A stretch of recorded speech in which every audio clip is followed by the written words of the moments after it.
Prit, Prit. Encik Isya kau nak dia tak? Sini. Wah, biar betul. Macam mana kau tahu hari ni hari jadi aku? Biasalah. Tengoklah siapa dulu. Aku bagi special sikit Nah, kad merah. Lah, kad merah? Asal pula dia tak payah yuran ke apa? Tak adalah. Kepala dia silap sangat sebab tu aku alah pakai kad merah.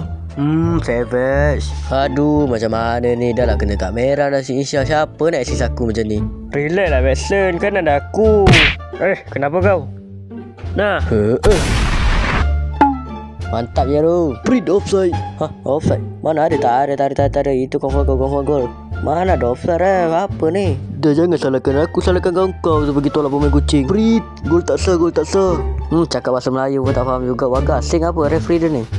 Macam mana dia tahu? Prit, ada yang kena tangkap basah tu. Oi, pasal kuih. Asal pula. Jangan pasal. Bising betul tahulah bukan top score. Woi Hidalgo, respect sikit, bagi aku assist. Woi peka. Yalah. Nah. Macam tu lah, respect sikit. Mantap gol.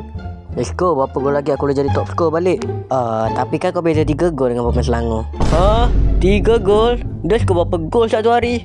Tak silap 4 gol tu hari. Bapak ada 4 gol kalah aku.